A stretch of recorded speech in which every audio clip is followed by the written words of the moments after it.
Welcome back to Beauty Marks Podcast, a space where we embrace marks acquired through our journey. My name is Liz Savillon, and thank you for joining me on this week's episode. So I am back in Florida. I was actually in California for a few days with my family and got to go to San Francisco, Napa Valley, got to go to Big Sur, and just visited a lot of outdoor, beautiful spots. The weather was amazing, and I got to do something that's been on my list forever, which is go on a hot air balloon.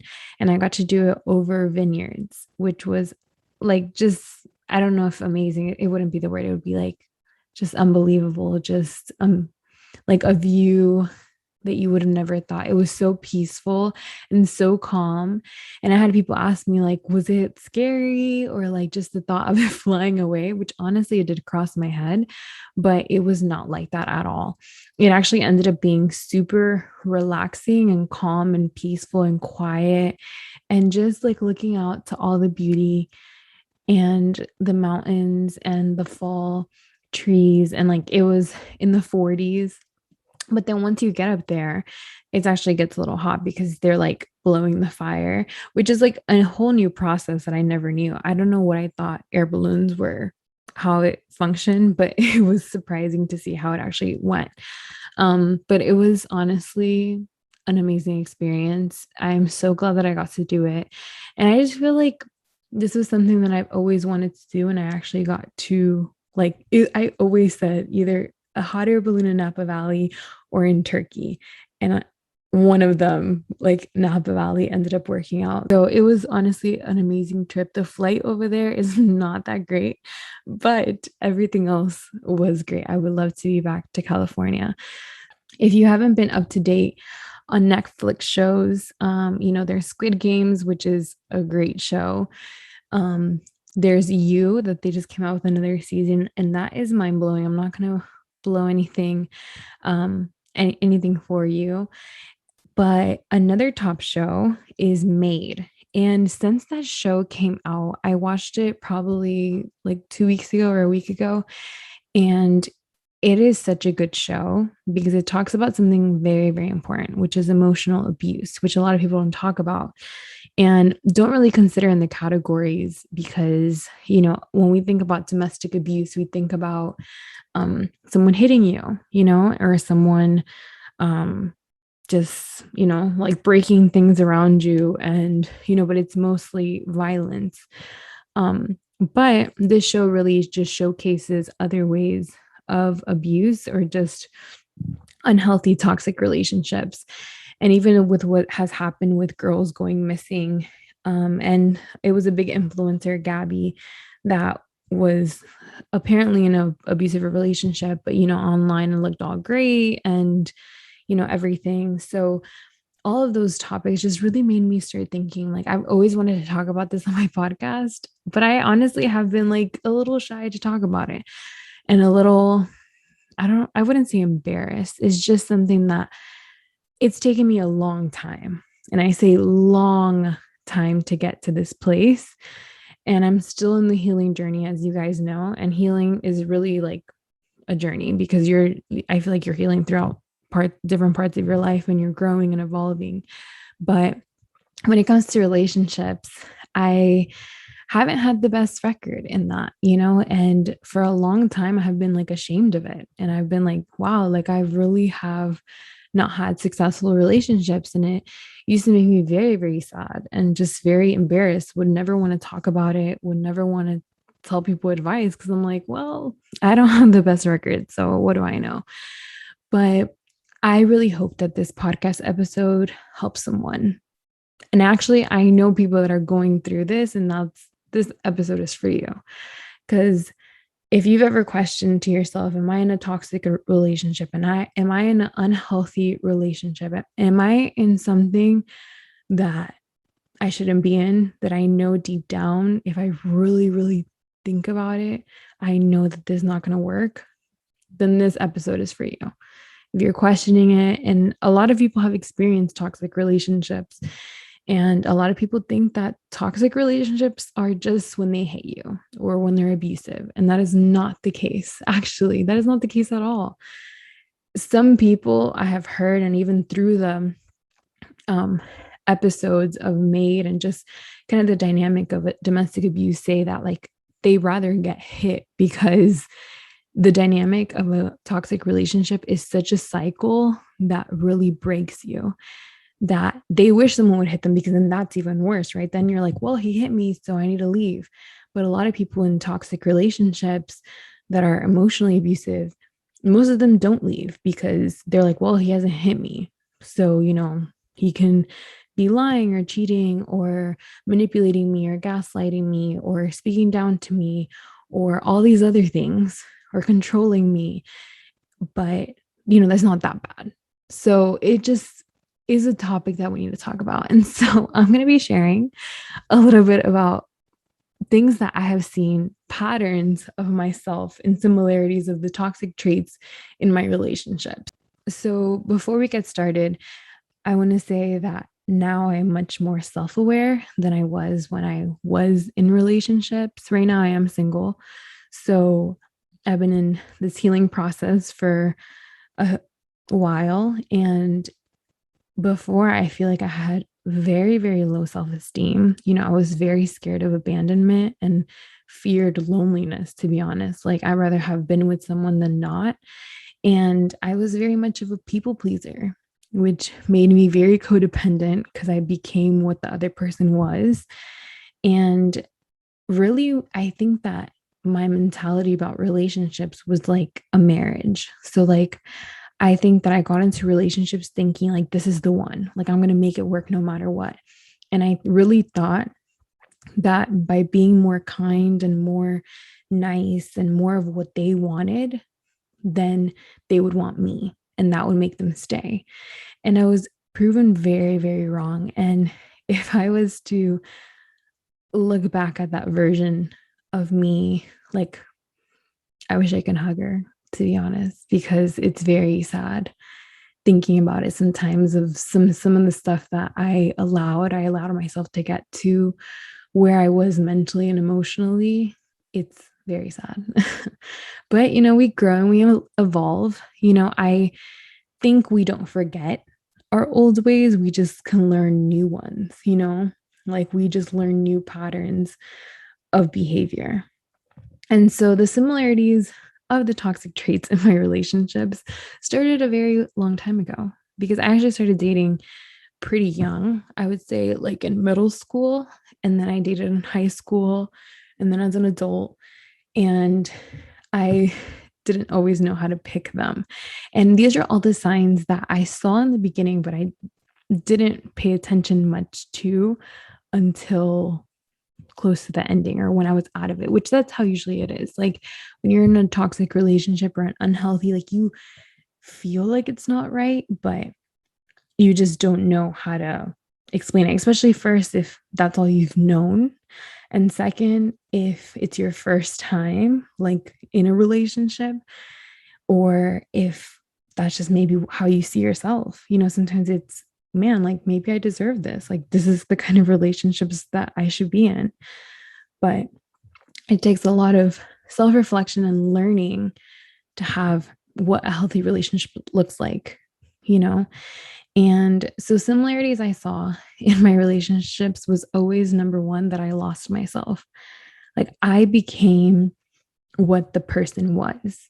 Like, who was I? I remember multiple times when I got out of relationships that I was in that, I started being myself again. Like, I started being either like funny, or like I would joke around a lot, and people would be like, wow, like I didn't know that you were funny. Like I didn't know that you were like this. Like you look like more chill now. Or they would start seeing me that I was like consume myself in the relationship so much that they wouldn't see me ever, because I was always where that other person was. Or I would end up just not liking or not being passionate about the things that I once was really passionate about. And I feel like when I started seeing, I'm like, wow, like I actually do that. Like I actually become what the other person wants. Like there's no me. Like I become them, whatever they say, whatever they like, wherever they want to go. Like versus, in a relationship, you both should have, some differences, but also some similarities that bring you together. And also, my activities are just as important as other person's activities. Like, meaning, like, if I like something and I have a routine of something, that person can either join me or not. Like, there's a separation, but I feel like everything was always merged. Second, that I feel like I was always trying to like have projects as relationships.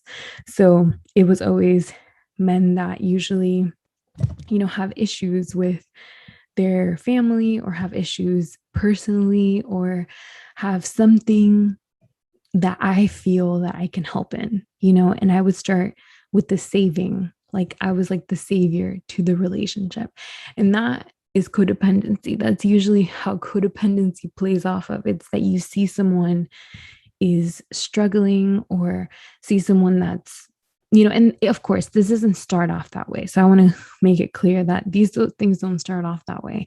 Everything usually starts out great, especially in a toxic relationship. It feels like a fairy tale. It feels like everything's great, like you're so loved, like it's constant communication, it's excessive like compliments, it's taking you to nice places, it's doing all the little detailed stuff. It's like an excessive amount of love that is usually called a love bomb. And that is followed by over time with discarding you or devaluing you before they discard you. So that's devaluing you, and that becomes subtle. So nobody, of course, if someone told you the first day, like, I'm here, hi, my name is blank, I'm here to lie to you, cheat on you, manipulate you, to make you lose yourself, to make you feel worse about yourself, all these things, I'm sure you would not go on a second date with them. And that's usually how it works. It's usually not like that. It comes over time, but you see the traits in the beginning. And I think that when I pinpoint my relationships, I saw things in the beginning that I ignored.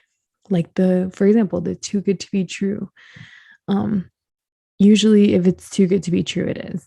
Like, no one is perfect and nobody is amazing and has all these things. And so that was the second thing, was really always saving someone, like getting projects, like seeing those things. But of course, I didn't see that at first.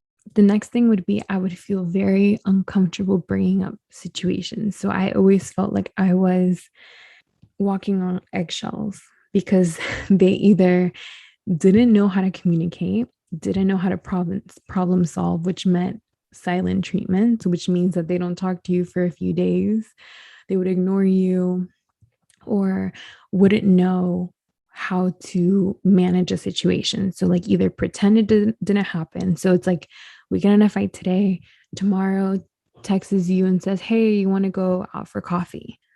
And then you think like, oh, okay, we're going to talk about it. But no, like you literally pretend like nothing happened. And then you're just like, wait a second, like, are we not going to talk about that? And then if you bring something up, then it's like, oh, so you want to ruin the day. Oh, so you always want to talk about problems. Oh, so like you're really living in the past. Like you can't let things go.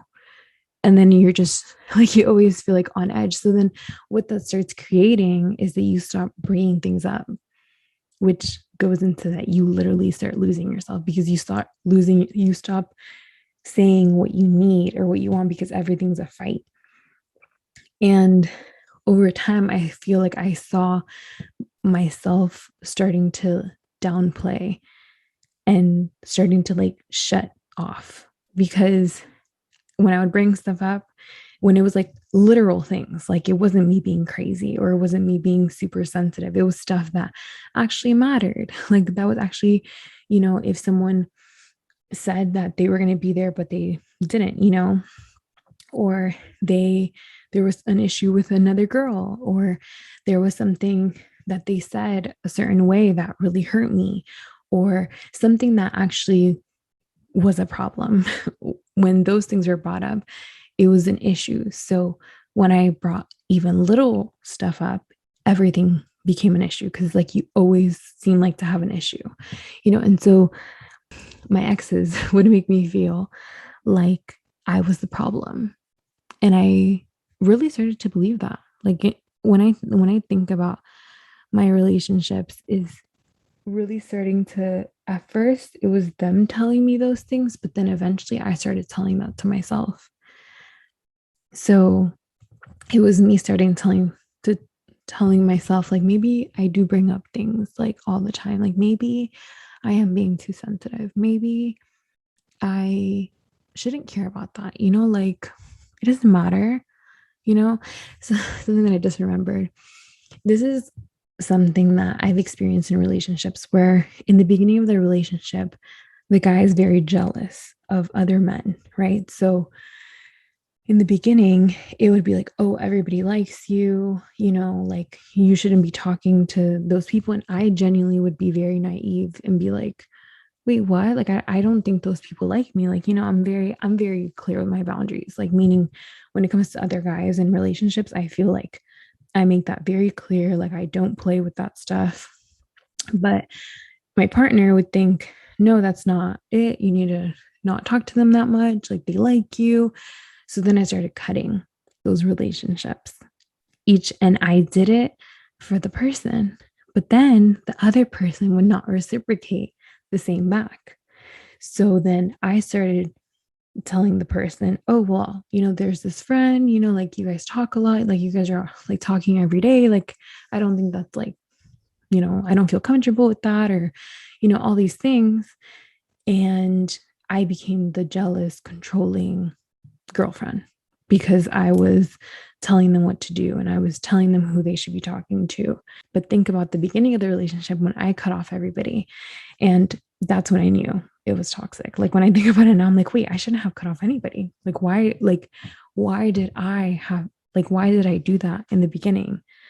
Like they started cutting parts of my life of who I was in my relationships, but also that wasn't the same. Like it was always like a double standard.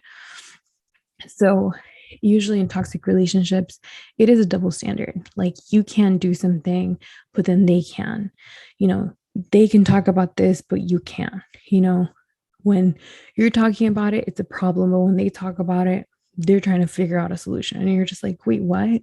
Like the games change every single day. Like you don't know what to expect. And with conflict, especially, that's when usually in toxic relationships, that's people that are sometimes emotionally unavailable, meaning they can't dig deep into their emotions. They can't talk about things. They don't they literally are just not able to have that with you. Like you feel like they're kind of like in and out, and they can't bring, like when you bring up stuff, they just like walk out. So they either withdraw, go on silent treatments. I remember I literally was in a relationship where I would have to ask, like, hey, like, can you call me? Like, hey, like, I haven't talked to you in a few days. Like, can you, like, please call me? Like, hey, can you, like, look in your calendar this week? Like, when you can make time for me? Like, I know that we're, like, on, kind of rough grounds, but, like, can you, and that was, like, I was literally begging a guy to, like, hang out with me for a day or to call me, like, the basic things. And I know I was not perfect. I know that I had my insecurities, my issues, my flaws. Like I genuinely now know that I did not truly love myself. I think that I was hoping that someone would change for me, someone would love me, someone would like be what I needed, and I was looking for something that no one can really fulfill. No one can fulfill that. That's a lot to put on someone. And I think I was always looking for that because I always wanted that. I always wanted to have that relationship. And I think that the more relationships I went through and I had like a disappointment and a disappointment, and I started attaching that to my worth. And so I thought, man, you're not good enough. Like, no one's going to love you that way. Like, you can't have a healthy relationship. Like, they're all going to leave, they're all going to cheat, they're going to do this and that. And I feel like I started believing that to my core. And I think now I've learned new ways to see it. But I think deep down, I thought that I was unlovable. And I remember people telling me, like, but Liz, like, you're so amazing, you're so nice, like, you're beautiful, like, you're this, you're that, like, oh my God, like, anybody that's with you would be so lucky. I bet he feels super lucky, all these things. And my boyfriend would not even tell me I was beautiful, or wouldn't even, acknowledge me, like, would literally talk to me or hang out with me once a week, or would go hot and cold, or, would be good one day, but then the next day they wouldn't, would not be consistent, wouldn't show up for me when I needed them. Like, that's the kind of relationship that I was in. And these are traits or things that I experienced that I feel like made me believe, like, I didn't believe that about myself, because even the partner, so I didn't believe that about myself. The partner definitely didn't make me feel like that. So then I feel like that became my, like, who I was. Like, so the, like, it's kind of sad. Like, I think I'm processing this as I'm talking about it, because it's hard. I'm not making myself the victim. I think it's just hard to realize, like, wow, like, how you really felt in a moment, And usually, my relationships revolved around, gaslighting, or manipulation, which was like, you hear the term gaslighting a lot, but it's someone can, like, pretty much that your reality is false. So someone telling you, like, that's not true, I never did that, you're making that thing up, even though like, and that that's what happened.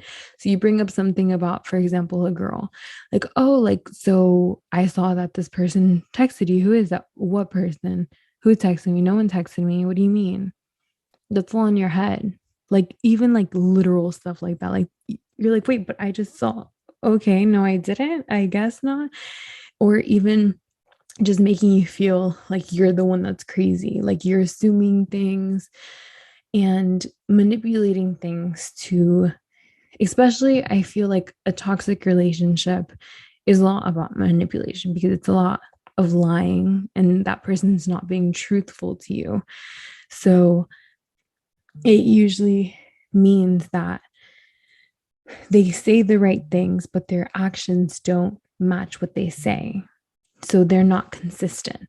So in my toxic relationships, I know that if I was to pin back to, like, the beginning, a lot of the time it was not consistent words and actions. Something didn't match. And I think that as I got into the relationship further, I started seeing that even more. It was like they would say, oh yeah, I'm doing this, or like, oh no, I'm going to change this, but their actions wouldn't match up. And so now I definitely think that actions speak louder than words. Like, words literally mean nothing to me if your actions don't show up first.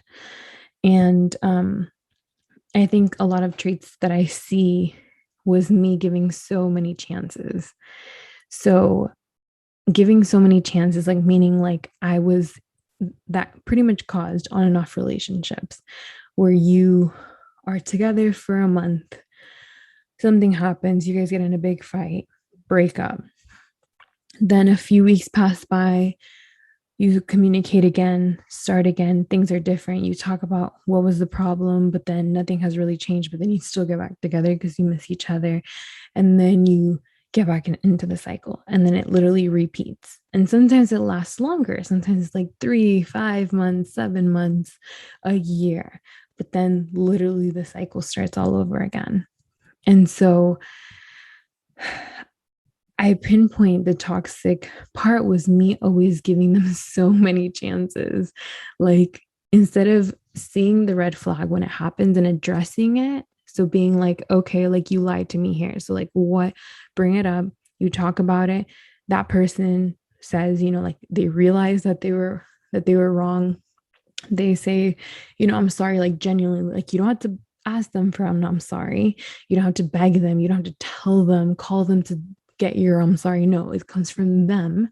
And then they take the actions to make it better. So they're not like there's actions towards it. And then you know what happens? It doesn't happen again. Because I know we're not perfect. I know we're not perfect, but the reality is there's a difference between a mistake and a habit. Like a mistake and a pattern. So if someone's showing you consistently who they are, you have to believe them. So if they are lying, cheated on you multiple times, if they are um, hot and cold, meaning that they want you now, but then they don't want you. You're good for them right now, but then you're too much for them. And it's a constant pattern. That is who they are. Like that's what their character is. Like they don't want a relationship. They are just messing with you. And that's just the reality. Like it's a hard pill to swallow, but it's the reality that giving someone a lot of chances does not mean that they're going to be better for you. And I think that I gave so many people chances because I was scared of losing them. So I had one time someone that emotionally cheated on me. And I literally remember, and it is insane, was trying to get this person to apologize, like to sincerely apologize. And this person literally told me, like, honestly, if you would have done that to me, like, I don't think that I would have forgiven you. So, like, you know, if you don't, like, it's okay. Like, like I just want you to know that, like, yeah, I'm sorry about it, but like I'm not gonna have you like tell me a whole bunch of steps to do to gain your trust back, because like I really didn't fail you fully. Like I didn't fully cheat on you. So like technically, like, and then I was like, wait, what? Like, so is this an apology or is this like not? And I remember like wanting that person to like own up and say, like, I'm so sorry. Like, oh my God, like, what can I do? Like, I'm so sorry. I'm going to change these things. Like, I'm going to do this willingly. Like, I'm going to delete this person. I'm going to do all these things. But no, that wasn't the case. And then, you know what happened is that when we broke up, he added that person again and everything was fine. Like, so it's just crazy. Like, to be like, you're pretty much making someone say I'm sorry. So it's not really like a real sorry, because if someone's really sorry, they'll make the changes by themselves.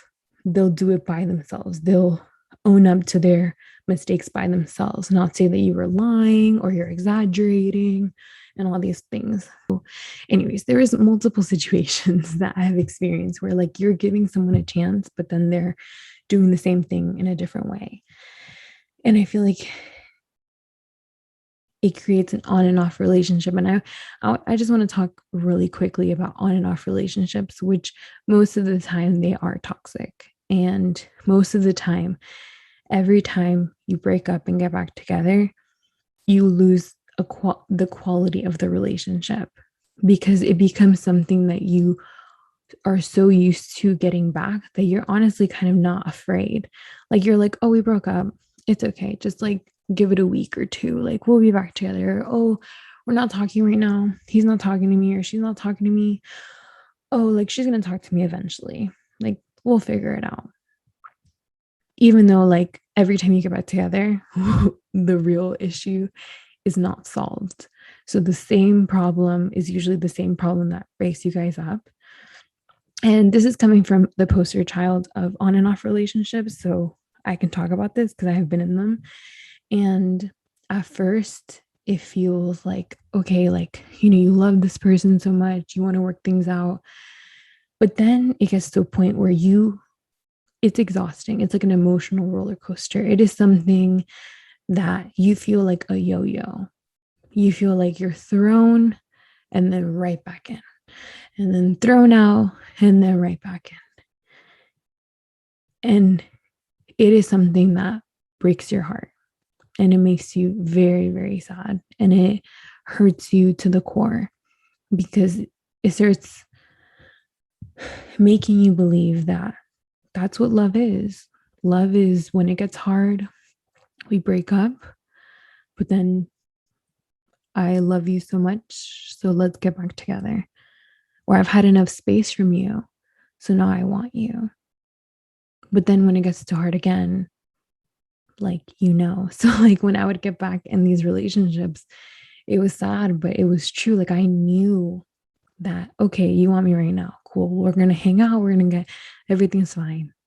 But I know that in the next month, we're not going to be together. Like it's like you already know that. And that doesn't create any safety or security or trust. That's you don't trust that person because you know that they're going to leave. You know that you guys are going to break up. Like there's no point of, yes, there's love, but there's not a foundation. Because at the end of the day, you guys just don't know how to deal with problems, so you break up. Or it gets too hard and you break up. Another trait of a toxic relationship is really isolation. I think that in toxic relationships, when you end up looking around after the relationship, you end up seeing that you don't have friends, you're not that close to your family, or they become your enemies because most of the time you're trying to protect your relationship from everybody else because your partner is telling you that your family's crazy, they don't like them, they all these things. But then your family's telling you, hey, I see these things in them. And then your partner's like, oh, you see, they don't like me, so I don't even want to be around them. And so I remember being in the middle because I was like, okay, my family, my friends, like, and then my partner, like, how do I put them all together? Because my partner didn't want to hang out with my friends, didn't want to hang out with my family, thought everybody was like against us. So at the end of the day, like, that was it. And so I started isolating myself from the people that I loved because I loved this person. And that's what a toxic relationship does. It isolates you and it makes you feel like protected of the person. Like you're always trying to justify the person. And then you stop telling people stuff. Like you stop telling people when they ask you, like, how's the relationship? Good, everything's good. Because you know that they, like in your head, you're like, well, they see all these things in him, but I love him. I'm going to be with him.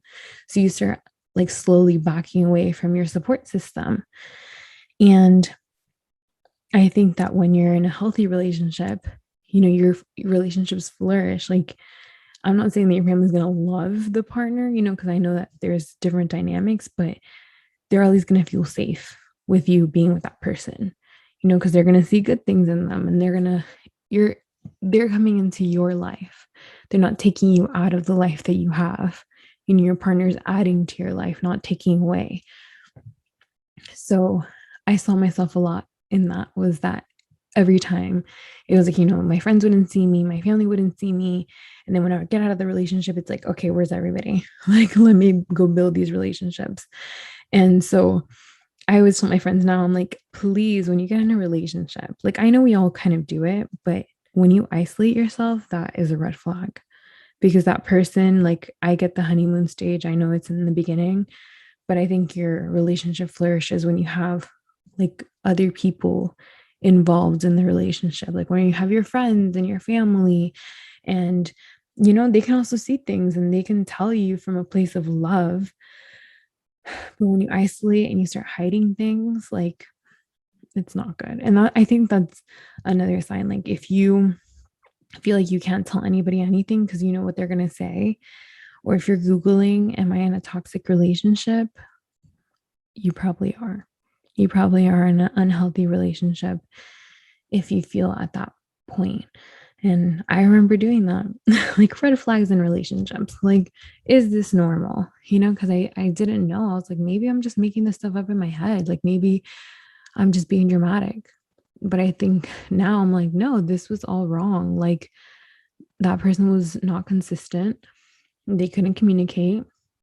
They wanted things their way all the time. So then I started bending towards them because they weren't going to bend. Another indicator of a trait of a toxic relationship is when you start feeling worse about yourself being with them. then better.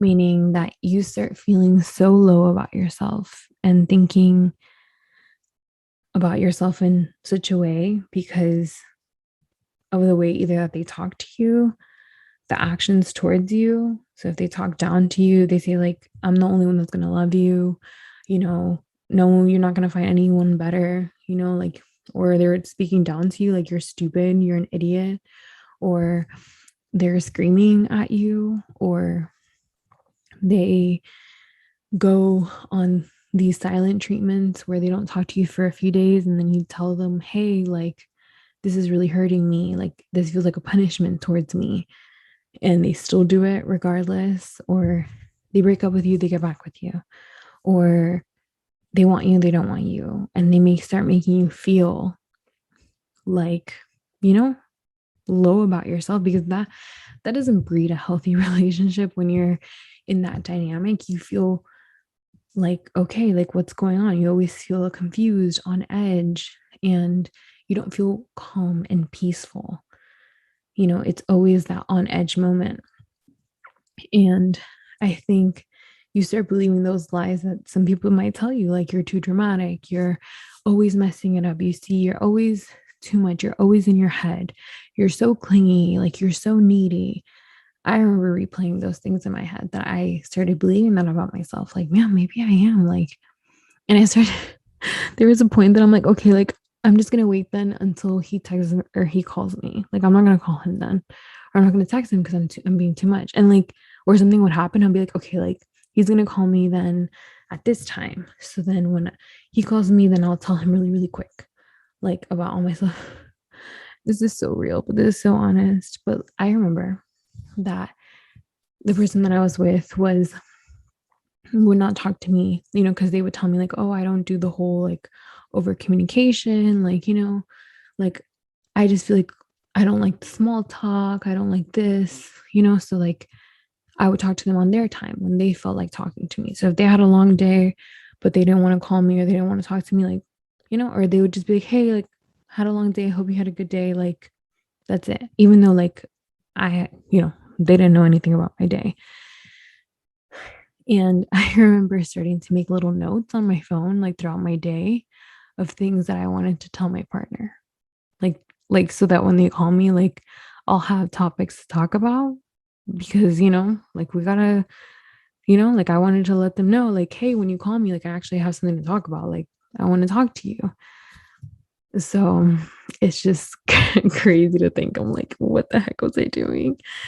Like, I feel like when you feel like their world is so much more important than yours, because they are so consumed in their life, like, they don't really ask about you, like, what's going on with your life, like, supporting your stuff, like, oh, you're doing that, like, they're hyping you up. No, like, they're not doing that stuff. Like, they're doing the opposite. And then they say things like, oh, it's just, I'm not, like, a very expressive person like that. Like, I'm not really a kind of person that's, like, on my phone a lot, like, or, oh, well, it's just, I don't post really. So that's why I don't really hype you up. Like, different things like that. And I'm sure that people listening to this know what I'm talking about.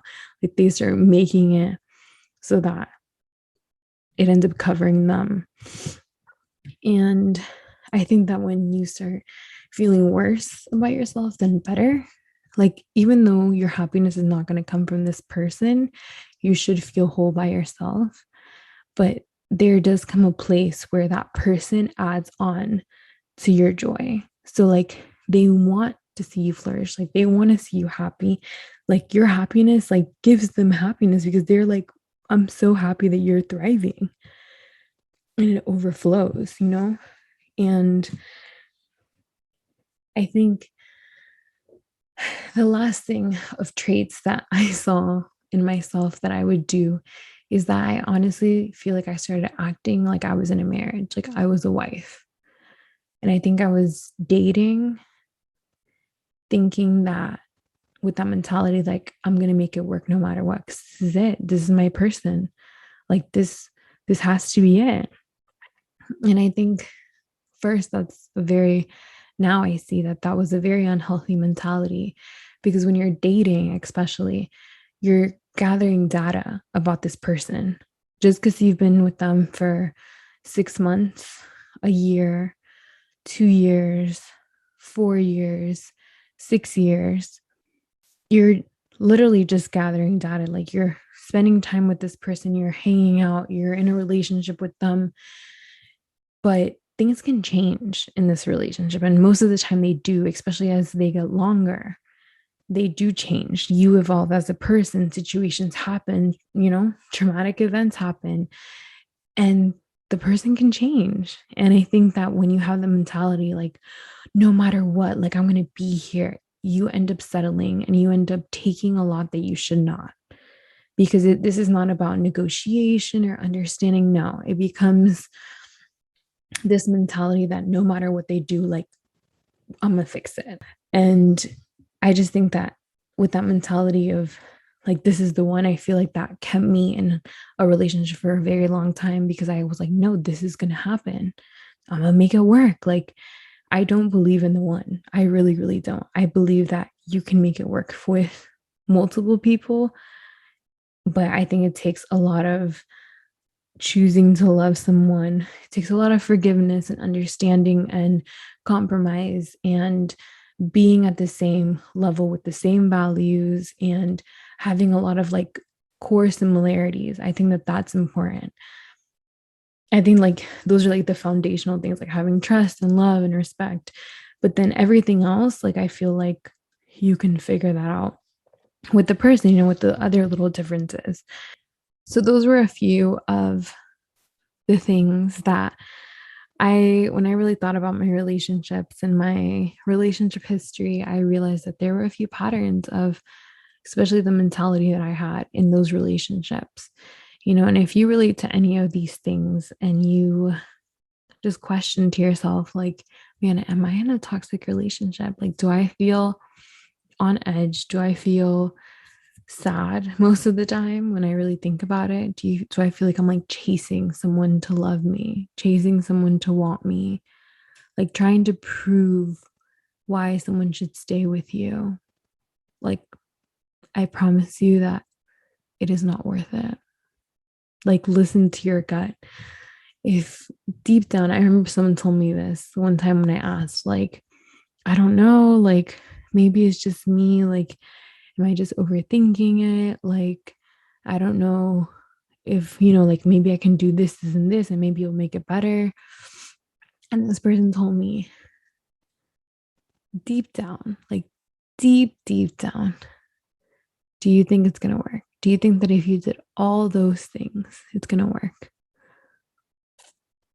And I knew that the answer was no. I knew it wasn't going to work. Like, I knew that I have tried it. I have done everything for it. I have changed multiple things about myself to try to make it work. I have stayed quiet. I have acted like how they wanted me to be. I have done all these things, and I knew that it wasn't going to work. And I think that acceptance process is the hardest because you go through the grieving. When you go through, sometimes you are even grieving in a relationship. And I think that, especially if you've been in a long relationship, the grieving of the fight between, I want this to work out, but I know it most likely will not work out because the only control I have is over myself. And that person is not willing to do their part. So I know that if today I had to decide, like, am I going to marry this person? It will be most likely no. Then it's probably not your person. And it's a hard pill to swallow. And sometimes that grieving, I remember grieving in my relationship because I knew it wasn't going to work out. When those nights that I was waiting, like for a call or for a text, or like, hey, like just checking in on you, or like, hey, can you please like talk to me today, or like, please don't ignore me, or just these things. I'm like, yo, we do all these things for relationships. And I think I'm just realizing a lot now of like, I should never beg or change the core of who I am for anybody else, And I think when you see those things, those little red flags that you see all the memes like now about the red flags, like when he tells you that he just likes to go with the flow, red flag, like big red flag. When he tells you love is just a feeling, red flag. But it takes a lot to get to the place where you're in it. Maybe you see it and you just don't know how to get out of it. And, I remember going to counseling in my relationships, and I remember talking to a whole bunch of people about it, like close, like personal people that I care about their opinion, and reading books and all these things. And I would just be like, okay, but like, what is it? Like, why can't I make it work? And just some things don't work. Like, I feel like when you accept that the person, when you're dating, this person can be it or they can't, like, things can change. And I think that you have to remember that it's important to analyze the relationship and be like, man, like, I know, like, is there more good than the bad? Because all of us have our flaws, all of us are imperfect, but especially those core things, that is like losing yourself. Like, do I feel like I can be myself? Do I feel like I'm flourishing in this relationship? Especially if you break up and then you feel like you're glowing up, probably the relationship wasn't that healthy. Because if you're glowing up after every relationship, it's like that person's not letting you be you, because you should be glowing up in the relationship if it's a healthy relationship. And you know like, are you going after your dreams? Are you doing all the things that you want to do? And do you feel like yourself? Like, do you feel content with joy? Like, do you feel at peace? You know, the big thing is that, like, are you always confused, have anxiety because you don't know what's going to happen? You don't know who you guys are going to break up, or you don't know who's going to talk to you today. You don't know if what's his mood going to be, if he's going to be a good mood or bad mood, if you guys are going to go out or not go out or not be together. And things that are for you should come with peace. Relationships are hard work. I'm not saying that they do require work. I'm not saying that they don't, but I think that they come with peace and clarity. You know where you stand with someone, you know what it is, you know that they respect you and they love you. And so if you are in those situations and you want to get out and you don't know how, get your support system back. Get your people that you love, that you know that they love you. Maybe you've abandoned them for a few, but reach out to them, if it's your family, your friends, and get a good support system. And if you're not ready, that's okay. But just know that there are people that love you and want the best for you. And listen to that still small voice inside that's usually your answer. And work on yourself, work on yourself, go to counseling, find out what's going on. Sometimes I used to be scared to go to counseling because I was like, oh, they're going to tell me the truth. But half of the time I found out was that I had to look at myself in the mirror and see what was the real problem. Yes, the people that I was with were not healthy individuals. And when I think about it, I'm like, yeah, they needed to go through some healing and some counseling. But the reality is that I allowed a lot of the stuff, and I allowed them to treat me in a certain way, and I allowed them to continue with the bad behavior. I didn't believe them the first time they did something. Like, I didn't believe them when they told me I don't want to be in a relationship, or I don't love you, or actually, like, no, like, you're not good enough. Like, actually, no, like, I don't want to be with you. I don't believe them. I like fought for it and I wanted it no matter what. And I didn't face the reality of the situation, that person was not going to be able to give me, that they weren't capable of that for themselves. Like, they don't even know themselves. They don't even know what they want. How can they lead you and guide you and help you and add on to your life if they are lost in their own. So working on yourself is the best thing. Finding out what you want, what are your needs, what is really who you are. Like finding yourself again, I think is super important. And be around people, aside from your support system, it's really being around people that remind you how loved and how important and beautiful and wonderful you are. Like, I feel like that is really what helps you. How are you able to give yourself something you don't have? If you don't feel loved, if you don't feel special, if you don't feel heard or seen, being around people that make you feel that way is very important because then you start to believe it for yourself. So, this has been an episode. This has been therapeutic for myself too to talk about it, but I know it's going to help someone. So I wanted to share this as a personal reminder for you. And remember that the same person that hurt you is not the same person that's going to heal you. Do not go back just because you're lonely or because you don't know what to do, because you're lost. You know, I know it's a process and I know that it takes a lot to get out of a toxic relationship and it takes time and you're going to have your setbacks and you're going to go back and then you're going to start again and then you're going to remind yourself like what you really deserve and then you're going to get back up and then you're going to fall again and then you're going to start all over and then your friends are going to feel like what the heck are you doing, and then you're going to feel like everybody else is around you is like getting sick of it, but they're not. They just know that you deserve something way more, like better for yourself. So there's people that love you. And I promise you, I'm on the same road of recovery, but also of finding true joy, which is really in myself and in Jesus and enjoying life. And I know that it is possible. So if you are at that point, I am with you and I see you, and do not minimize, what they do, or because maybe you have your doubts if it is wrong how someone is treating you. If you have that inclination and if you see their character show you over and over who they are, believe them. He's showing you what he's going to be. Believe him. He showed you.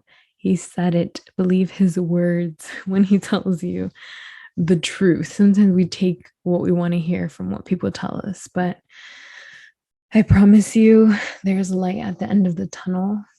It will pass. And that whole breakup process or ending a situationship or whatever the case may be, it hurts in the moment. You go through the whole grieving process, but this is the time for you. This is the time for you. And get to enjoy and live your life to the fullest. And there's so much more to life. I remember when I would go multiple days crying, like back to back, like cry myself to sleep and feel super lonely, even though I was in a relationship, like even though I was with someone. Like that's what's crazy, because you think that just because you're with someone, like you'll feel so not alone. And I literally would be like, God, like, man, I know how much you love me. I know how much you love me. This is not love, what I feel right now. Like, this is not that love. Like, I know there has to be something else. Like, I know it has to feel different. It shouldn't hurt this much. Like, it should not hurt. But it's the truth. Like, you deserve so much more. So, what I would say to that young girl, you deserve so much more. This is not it. You have to learn to love yourself and respect yourself and value yourself before anyone else can. So I am a recovering codependent and recovering from unhealthy relationships. And I know that like, even when I think about the people that I dated, I know that didn't intentionally do anything to hurt me. I think it was just what they knew and what they, that was how they knew relationships were. And I don't think that they were even that self-aware. So I can just provide that for myself and my future relationship, that I can be healthy and I can do my part to see the signs early. And because it's not like if right when you see them, it's really right when you see them, what do you do? Like, how do you deal with them? Because things will come up in relationships, but it's how do you deal with them the first time things happen? And then you go from there. There's something I didn't talk about was like if someone's like yelling at you, or like when they're mad, how they handle anger, or when you say no or disappointment is a big indicator, red flag if they go to the other extreme. But yeah, so thank you guys so much for tuning into this episode. I did a Q&A with my counselor, and I'm going to add it on to this episode so that you get a tip about managing toxic relationship. She asked a question through using the word soul tie. But now we're going to talk about it from the trauma bond, and the trauma bond is going back to the person that is traumatizing you. How can you define it? She's saying? No, she's saying, how can you heal it? Like identify a trauma bond and break it. Okay. So it's a toxic bond. So the first thing that you're going to have to do is, obviously something's wrong with it. You know that. So here are the steps. What do I really have? Look at the relationship and say, okay, what do I really have? 2, is this healthy? Is this dysfunctional? What is healthy about it? What's dysfunctional? 3, I don't know how to get out. I don't know what to do. At that point, you need to go and get therapy. Like, you need to go and get counseling and process all that is going on. This isn't something I can tell you, well, if you do these 3 things, you can walk away from it. Trauma bonds are very deep. Some of it has to do with codependency, and some of it has to do with the dynamics of that relationship. So if you're posing the question about how do I get out of it, is you need to start getting therapy, working on you first, and then you can get grounded enough to say, okay, this isn't healthy anymore, and I need to leave. That's a good point. So thank you so much for tuning into this week's podcast. It was a very real one where I don't know why I waited so long to do this episode, but I am thankful if you listened, and if it helped you, please share it with someone, share it with a friend, or even hit me up in my DM and let me know your thoughts. If you are going through a toxic relationship, if you are in one, if you are getting out of one, if you need some support, some love, some friends, encouragement, make sure to hit me up and let me know. I would love to hear, feedback, and I would love to hear your story and be some type of support, because I know how lonely it can feel, and I know how lost it can feel, but it's not like that. Thank you so much. Share with a friend that maybe needs this episode, and make sure to follow me at Elizabeth Savvy. Subscribe to this podcast, leave a review if you haven't, and I will see you guys next week. Have a great one.